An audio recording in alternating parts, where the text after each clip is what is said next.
Welcome to the Worship Lounge. This is a series that we've been doing called Back to the Future, an opportunity to connect with clergy who have a fond relationship with St. John's and to reflect with them not only perhaps a little bit about the past, but also to anticipate what's coming in the future. And it is great joy to welcome the Reverend Phil Brochard to this episode. Welcome, Phil. Thank you. Really glad to be here. Hello, St. Johnsians. A lot of folks watching this may not realize the amazing connection you share with St. John's. Would you like to talk a little bit about that? Absolutely. It's where I was baptized. So I started coming to St. John's when my family started coming. I was probably 5 years old, somewhere in there. I have very fond memories of the Jonah painting on the wall. I remember a lot of seminarians using hand puppets up there. And then, of course, growing up in the youth program, and time in Keller's office and things like that, being an acolyte, for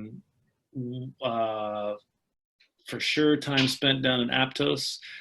St. John's actually also was, I think, the first time, the very first place that somebody saw my priestly call in me. And it was Sylvia McCann. It was Holy Week, and I was probably 10 years old, maybe 12. And I remember because we were dyeing eggs, right? Where we would take, we were making the kind of Orthodox style, when you dye them red, and we were taking little leaves, like fern leaves, and wrapping pantyhose around them, and then dyeing them. And then you take off the leaf, and you have the impression there, the negative. And so my sister Christine and I were there helping out with that. And then after a while, we got bored, and so we went into the church, and so I decided to go up and just start reading out of the Bible. And so I'm reading out of the Bible there, that big Bible, to Christine, and Sylvia McCann walks by, and she looks up and she sees this, and she says, at that moment, she felt like she knew that I was going to be a priest. Wow. Which, she didn't tell me this until,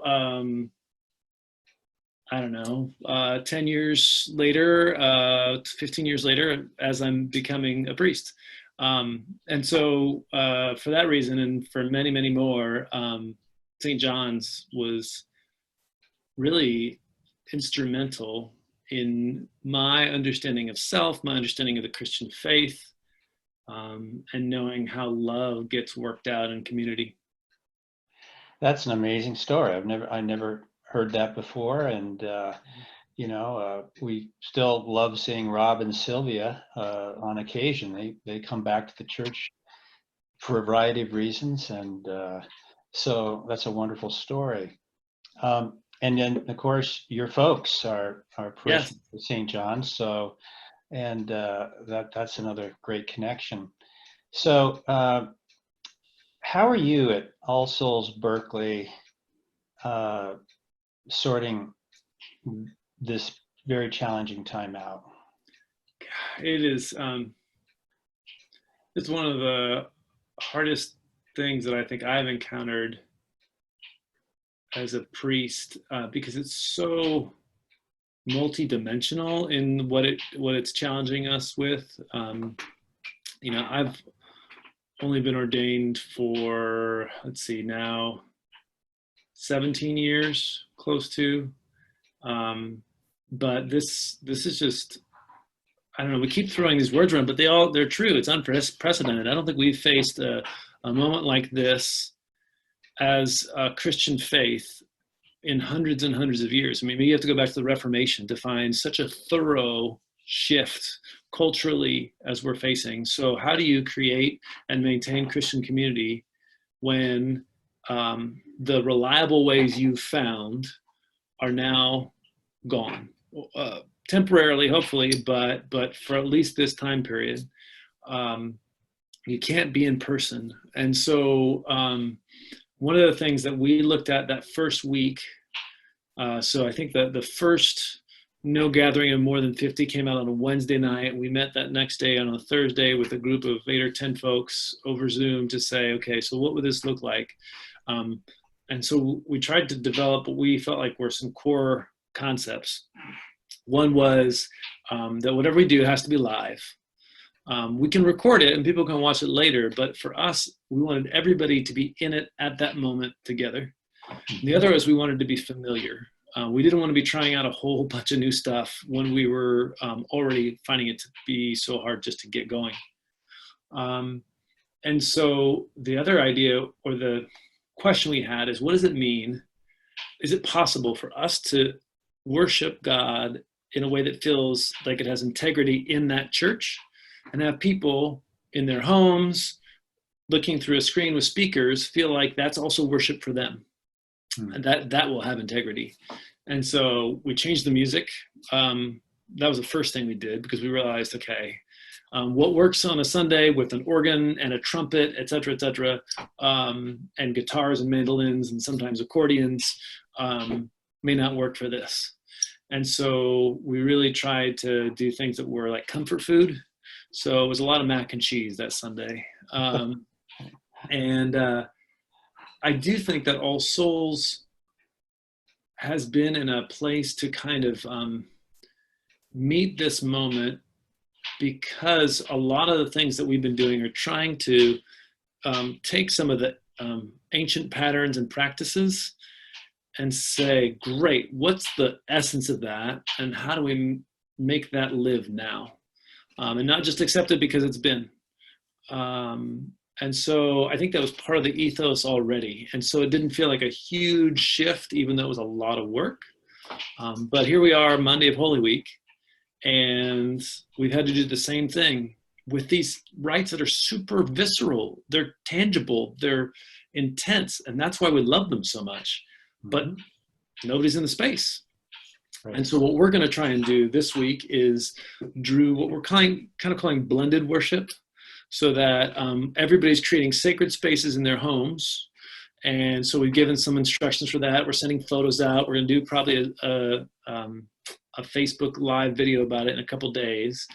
And the idea is that at certain moments of the service, people will be doing that action in their home. So I know that you all at St. John's have been working a lot in the last couple of years on home practice. And so you guys have been preparing for this moment as well. So our idea is that you create this hearth, this sacred hearth in your home. And then when it comes time for the foot washing, we're going to be playing music at All Souls, and people will be washing their feet at home. And then at some point that'll wrap up, and then we'll move into the next piece. And then we've been continuing to do the Eucharist, because we feel like that is an action that Christian communities have been doing every Sunday since that first Sunday, since Emmaus. And so we're going to try to keep going with that as long as we possibly can. What that means is that the presider receives the bread, and then a lay person from the congregation receives the wine. So it's our way of saying, okay, this is still a shared meal, and we're trying to be as safe as we possibly can. And we're trying to keep the faith alive, keep the tradition going, so that when we come back together, it's still been happening. So we'll do that for as long as we can. But so there's those kinds of things. And so Good Friday, same thing. We'll have a veneration of the cross. So people will have a cross. They're going to strip down that sacred space, so it's just a cross, and have some time to pray there. And we're also spending a lot of time considering what spiritual communion might mean. You know, if the Eucharist, the bread and the wine, has been a reliable way for us to mediate God for centuries, how do we still find a way in that is reliable to come close to God, even though we don't have this bread and this wine in this way where we are? So those are some of the ways we've done it liturgically. The other thing that we have found that has been really, I think on the whole, really fruitful is we built out connection groups. So again, that first Wednesday, I reached out to our associate for ministry development, Emily Hansen Curran, and I said, what I want to have is groups of 6 to 10 households that are geographically based loosely, where the people in that group are going to be able to gather every 1 to 3 to 4 days virtually. So Zoom, phone call, text thread, whatever it is, to find out how's everybody in your house doing? What can we do to support each other practically? And what can we do to pray with each other in this? And so we call them connection groups. And so we've got about 38, 39 groups now stretching geographically that represent about 500, 600 people, depending on who's participating. And the idea was that what we couldn't do in physical proximity, hopefully we could do in a kind of a closeness. So like tonight, my group is meeting, and it's about 15 of us, 17 of us, and we do a check-in. We collect our lives in prayer.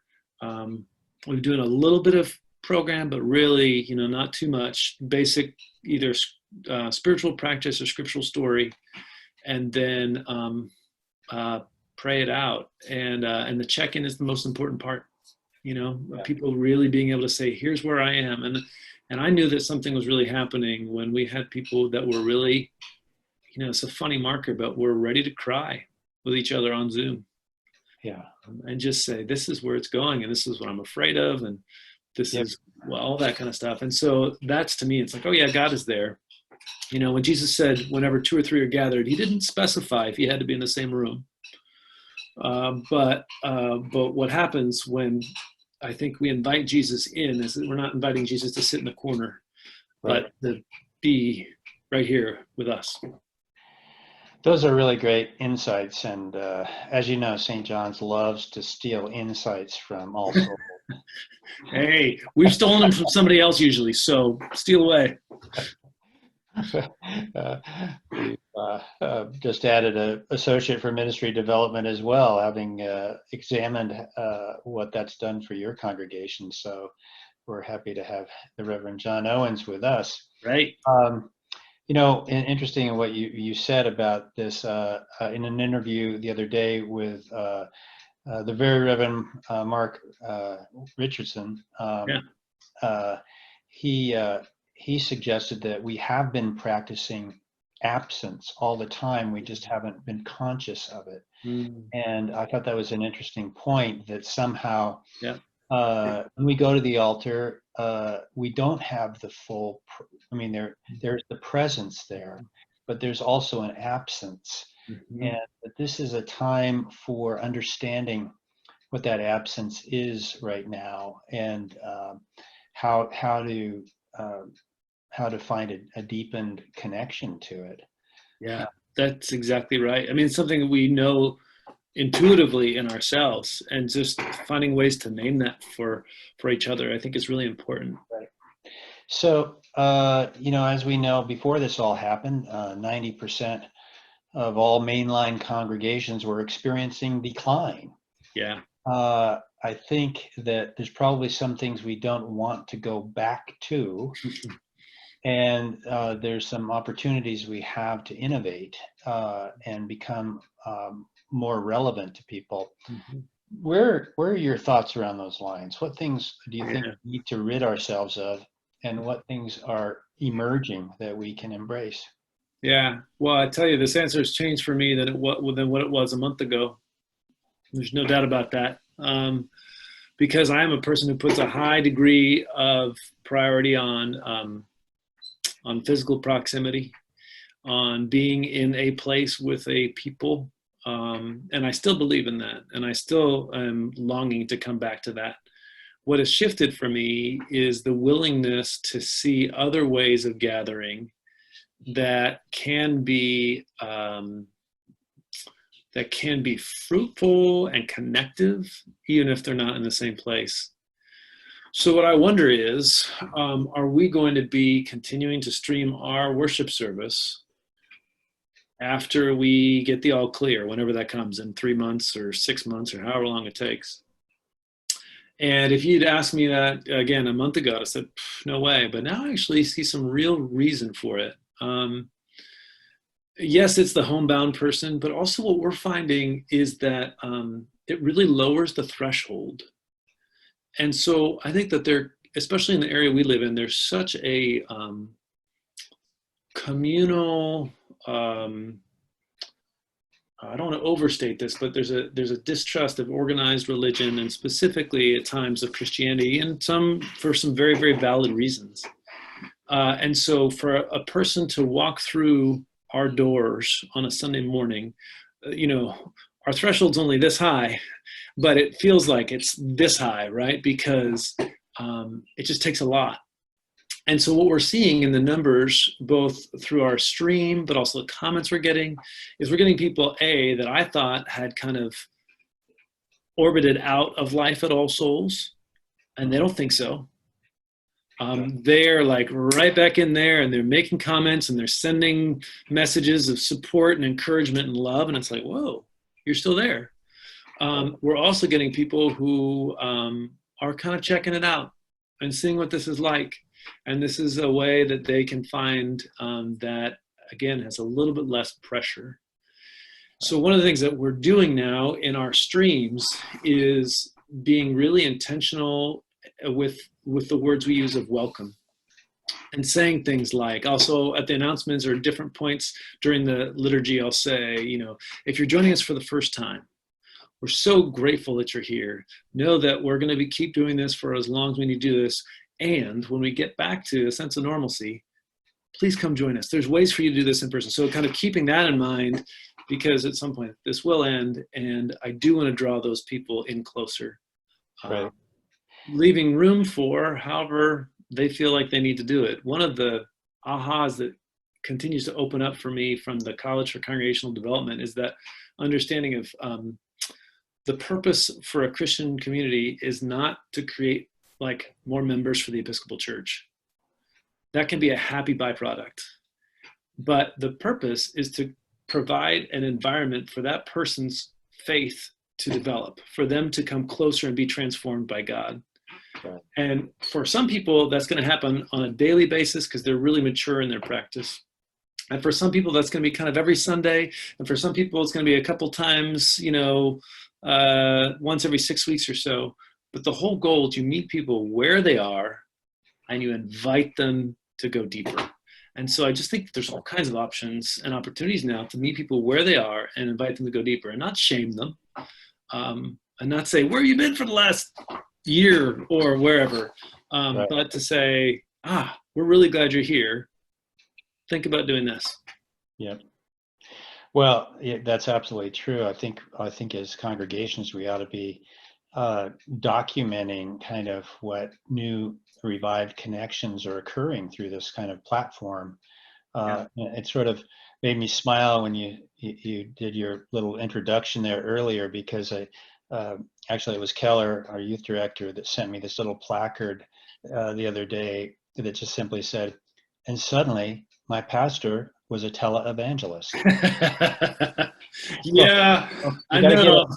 You got to get one of those rotating globes behind you, Phil, and get it there turning. And anyway, it really is. I think it's something maybe in our genetic makeup that we resist a little bit, because we love that physical. We love the architecture. We love the value of the spaces that we worship in. And I remember when I was a deacon back at the cathedral in Boston, we did an advertisement one time, and one of those blue blood Episcopalians came up in a wide brim hat, and she said to me, Episcopalians do not advertise. And it's something about the whole telemarketing side of it or whatever, but this is where people can connect, as you say, and we're seeing the same thing. Just dozens of people who are who we thought, oh, interesting, they're still around. They still want to connect. Yep. And So, that's one of the things I'm ready to let go of. And I've been ready to let go of for a while now, which is actually why I'm glad that all of my ministry has been in the Western context, the West Coast context specifically, which is the establishment church idea or ethos, right. which is super strong on the East Coast, in the Southeast and the Northeast, which is that well, we've always been here, and so people will just naturally show up because of who we are. And there's all kinds of stuff that comes with that I think is unhelpful. But in particular, I feel really strongly that we have some really amazing, incredible things to share. And I don't want to invite people to practice at All Souls because I want to save their eternal soul. That's up to God.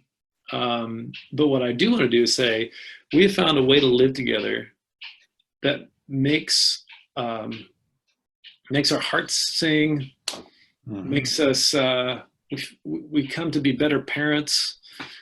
We feel like we're more ethical humans. We find that our lives become more compassionate, and it's because of the presence of God as we understand God in this place. And so that I'm actually really excited about. I'm pretty, it's not easy. It's really hard in this context, but I continue to find people who are yearning for that. Even if they don't know quite what to do with it, that yearning is still there.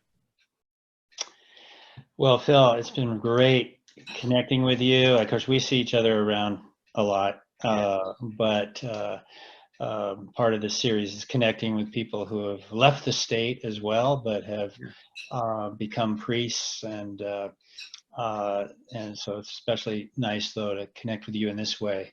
And thank you for taking the time. It's a really busy time for clergy, and I appreciate you taking the time to be part of this. Absolutely. I really really grateful for what St. John's has been for me for a long, long time, and continues to be for my family. And I love St. John's a whole lot. We love you too, Phil. Keep up the good work. Thank you. Will do. Take care. Bye-bye.